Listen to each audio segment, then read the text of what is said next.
Hey guys, hope everyone's doing good.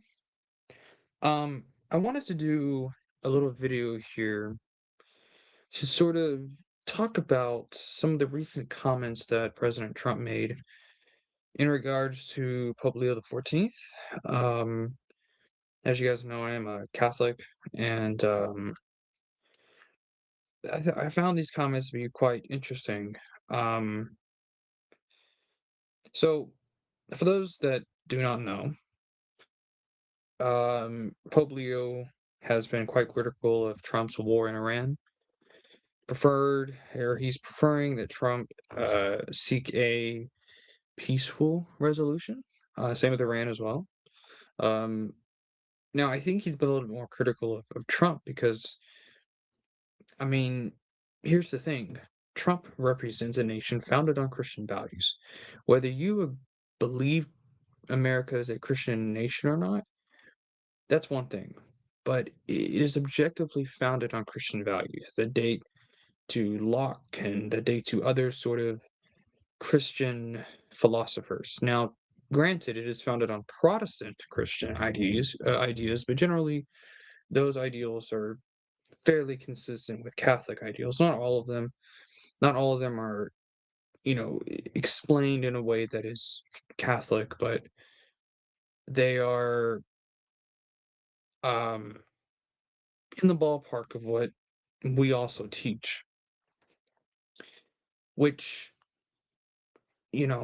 for Trump and more so to that point, Trump is professing Christian, and his wife is Christian, well, a Catholic specifically, actually. Yeah, I don't know if you guys know that, but he's married to a Catholic woman, and he's surrounded himself with Christians and with Christian leaders. He's had long conversations with Bishop Barron and Cardinal Dolan and other Protestant leaders, Orthodox leaders too. Trump is surrounded by Christianity. So for him to be waging a war like this is ridiculous. Now, it's important to remember that not all war is unjust. That is true. That is also Catholic teaching. But this war doesn't fit that criteria. This isn't a matter of defending ourselves from a threat. This is nothing like that. This is a war that Trump is waging on Iran. Um, this is not a matter of defense.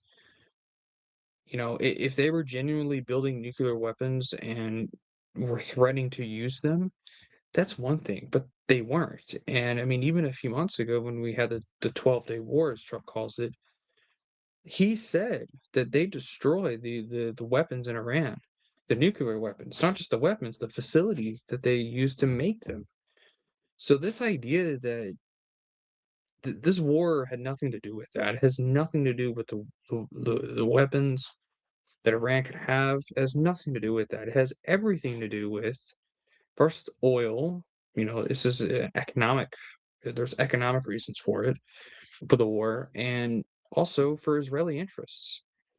The war is really between Israel and Iran. It's not even between Iran and the United States.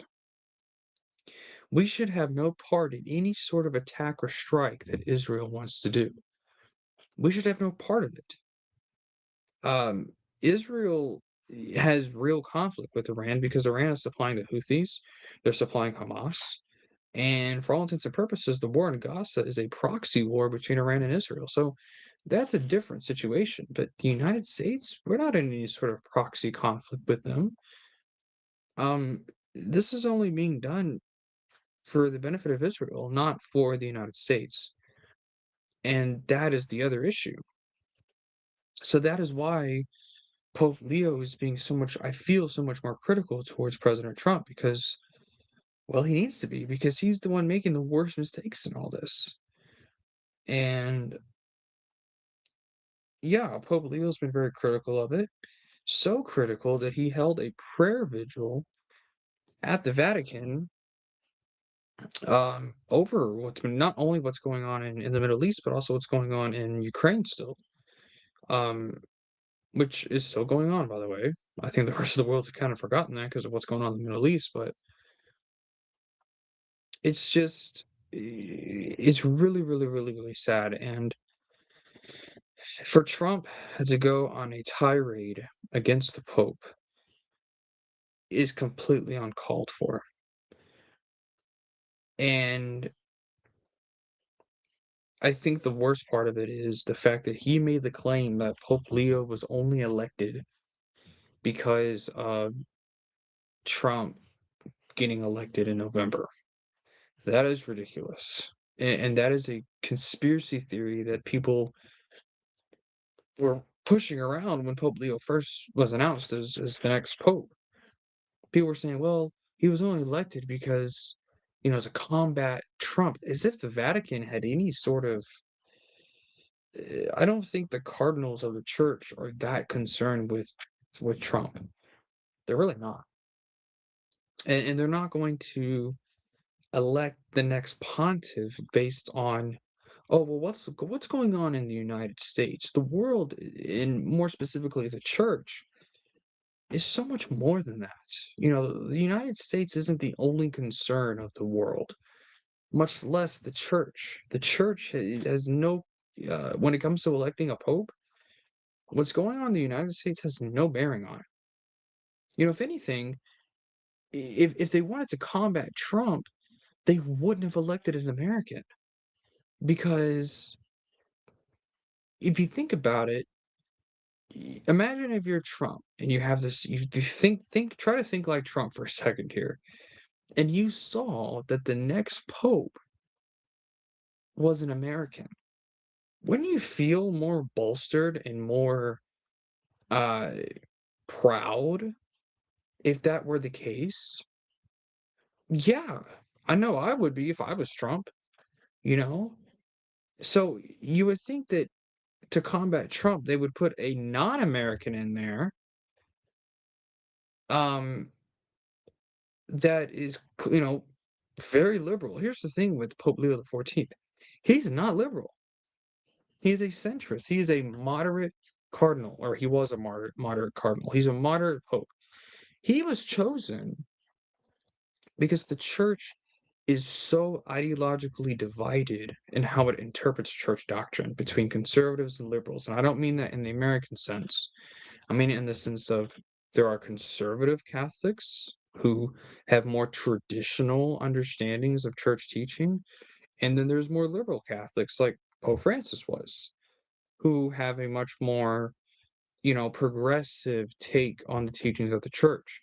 Not to say that he was a progressive Christian or anything, he certainly wasn't, but he was not as conservative as, let's say, Pope Benedict XVI, his predecessor. So, and that's why Pope Leo the 14th was elected, because he is a moderate. He's a moderate.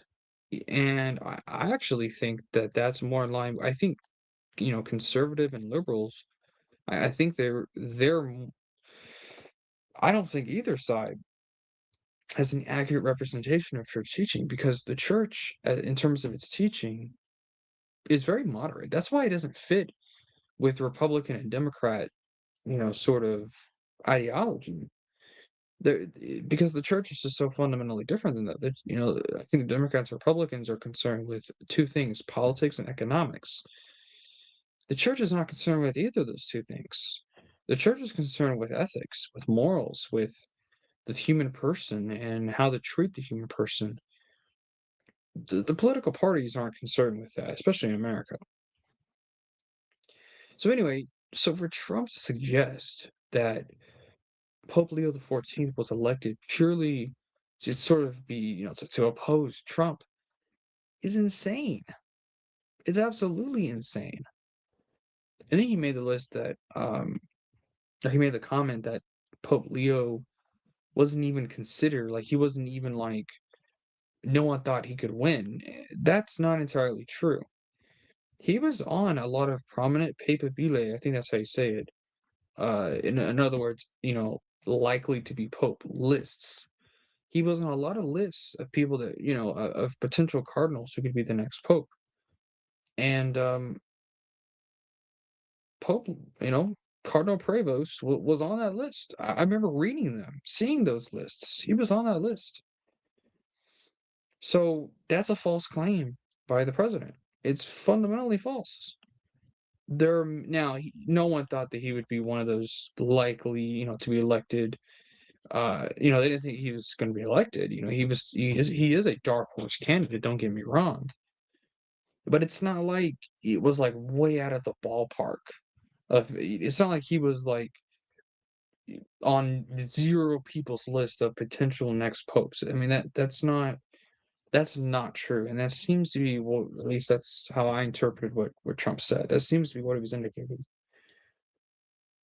and I disagree with that. I don't think that's accurate at all. Um, but yeah, I really just,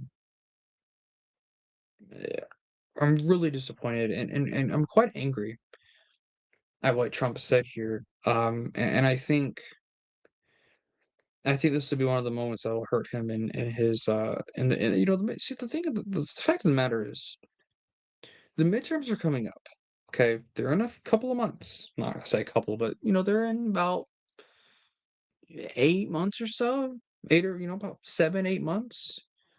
Um, they're a lot closer than what we think they are, and they'll be here before we know it. So for us to, or for Trump to say things like this, to have the Iran war, to do all of these different things that he's been doing the past couple of months, he's shooting himself and his party in the foot.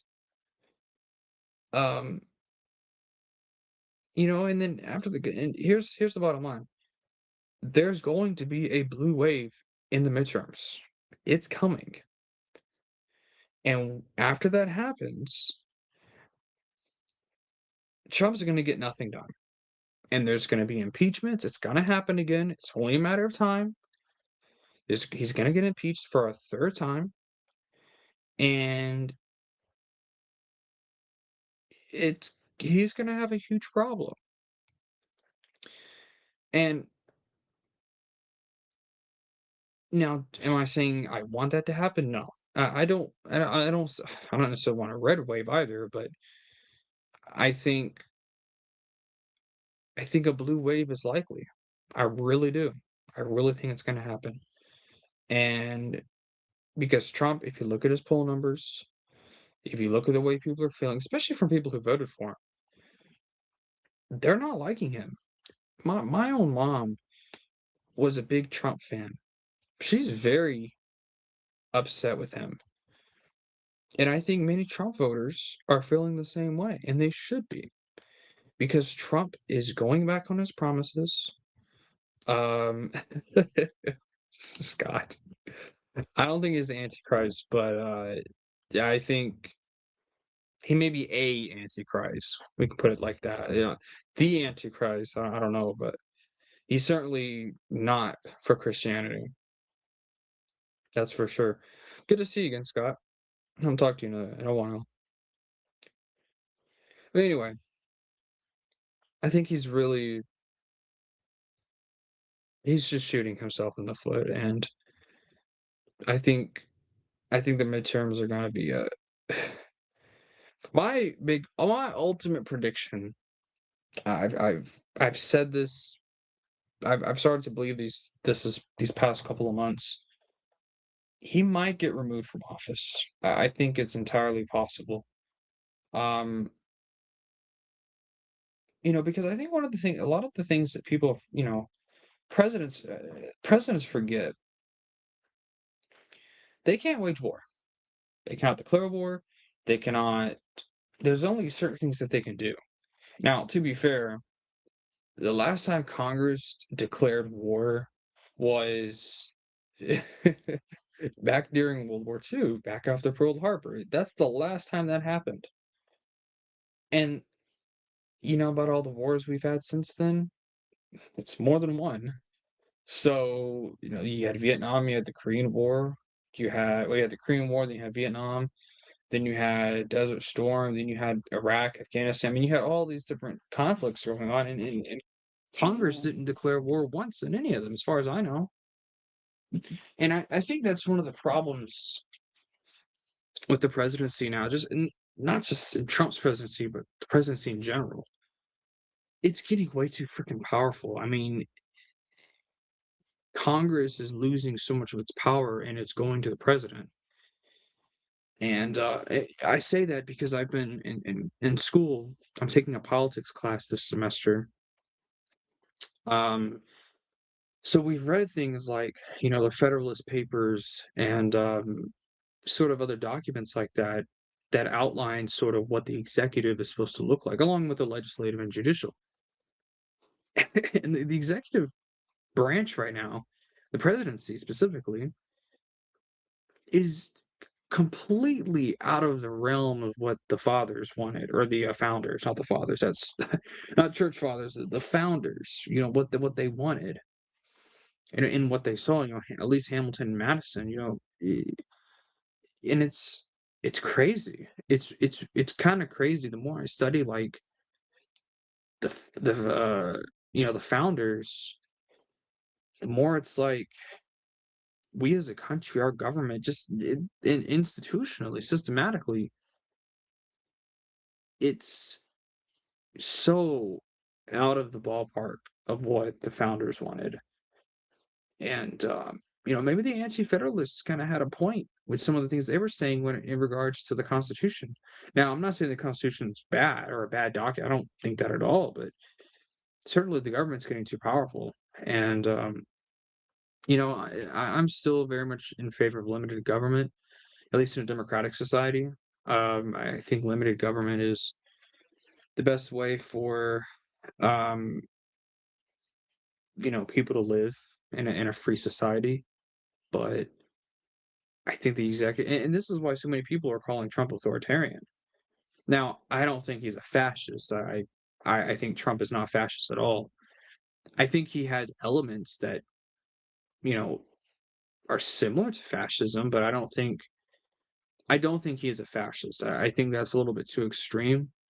But I do think he's authoritarian. I do think he exerts too much power. And I think that's why he's going to get certainly will get impeached. I don't know if he's going to get removed from office. I think that is likely to happen, but I certainly think he's going to get impeached again. So, if as a matter of fact, I think that's a matter of time. And I think this time around they have a little bit more ground there because I didn't think they had any ground the first two, but um, exactly, exactly, Dr. Marshall. Everybody's turning on him. Even people who liked him are turning on him. It's really insane to see that because one of the you know most I don't know how to describe it, um, recognizable parts of Trumpism is it's almost a cult of personality. I mean, it's really hard to describe. In other words, there's this very large loyalty that Trump fans or youth have to Trump. But even you know these comments and a lot of things he's done recently, a lot of Trump fans are turning on him. He's losing his base. It's crazy to see because I didn't think that would ever happen. Um, so it's very interesting. It's very interesting to watch. As someone who just enjoys politics and history as well, and trying to compare it and think about it with sort of other historical events, it's very interesting. What I've also noticed is Trump. Look at him back in 2015 to 2016, back during his first campaign. He's almost a completely unrecognizable person from that. I don't know what's going on with him mentally, but he's lost like everything that made him appealing. And if there was anything, I would say there actually was some things appealing about him in his first time around. All that's gone. It's all gone. At least in my view, I think he's completely different than what he used to be. I don't know why that is. I don't know if it was his loss in 2020 or his the criminal indictments that he had in 2024. Maybe it's a combination of both because we know he doesn't like to lose. I mean, that's one of the more iconic parts about Trump is losing is just unthinkable to him, and he's always been like that. Even when he was a businessman, he never liked to lose, which I think is fair. I don't think anyone likes to lose, but you have to realize that you're not always going to win. You know, I don't think Trump realizes that. So, or maybe he does, but he doesn't want to admit it. I don't know what's going on. It's very interesting, though. I don't know. What do you think, Scott? It's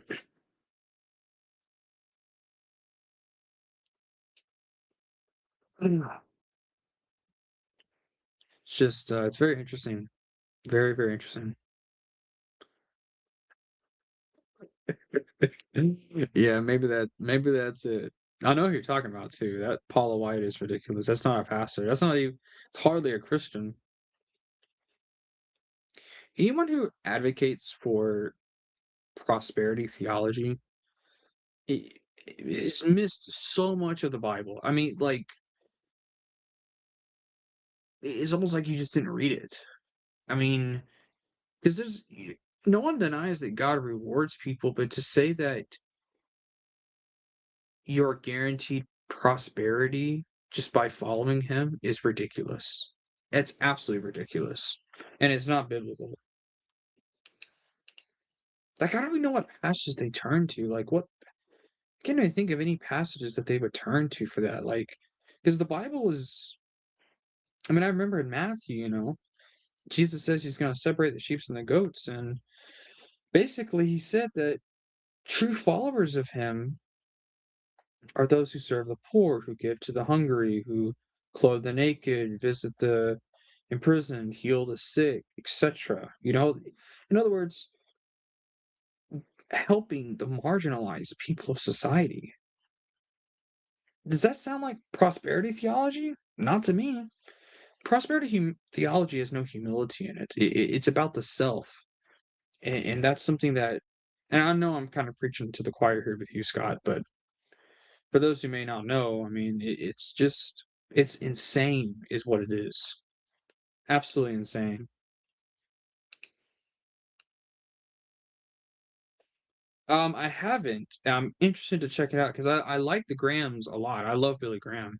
Even as a Catholic, I love him. But I'll have to check that out.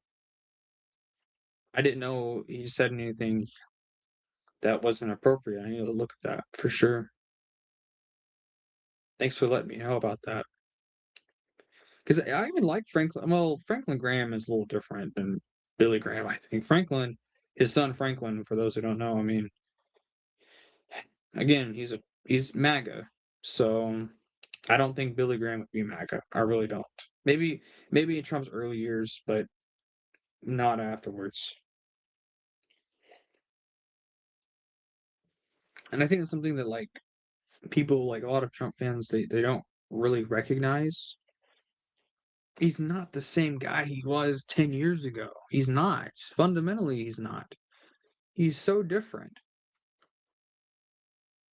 So different. He's turning into a George Bush, is what he's turning into, and that's a problem. That's a huge problem. That's a huge problem. He's becoming everything that he because I think what separated Trump from the other Republicans in 2016 was they were trying to because obviously at that time the last Republican president was George Bush, right? So they were trying to I don't want to say mimic George Bush, but they were all like George Bush because they were all the vast majority of them were you know either career politicians or they were corporate politicians, that kind of politician. Trump wasn't. In fact, he criticized George Bush all the time. He blamed George Bush for 9/11. It's that's what he separated himself from that, and that's what appealed to people. But now he's turning he's become the very thing he swore to destroy. That's what it feels like.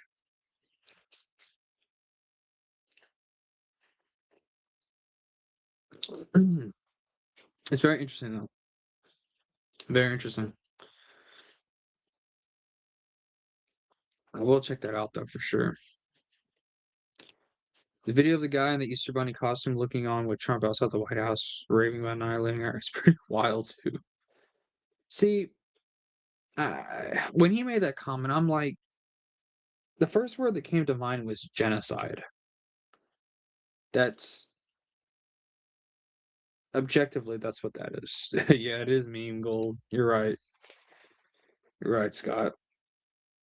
But anyway, those are my general thoughts. Usually I would do like a community post, but I wanted to do a little live stream here to talk about it. I think I can get my thoughts out in a more detailed manner that way. Um, but those are my thoughts. That's kind of what I'm thinking about this. It's very, it makes me angry, but ultimately disappoints me because he should be wanting to work with Pope Leo, given the fact that he's American, at least. And because I mean, think about it. We've never had a time in American history where you know there was an American Pope. There was never a time when a president could work with an American Pope. I mean, they've worked with popes before and done stuff with popes, but it was always weird because they weren't really American. So I don't know. Yep, that is true. But more than that, he's losing his base. I think that's what really is pissing him off. He's losing his base, and he knows it. But anyway, that's all I've got. Thank you, Scott, for joining, giving me your thoughts. I will check that Franklin Graham speech out. It seems very interesting. Um, but that's all I've got. So thank you guys so much for watching. You have a good one.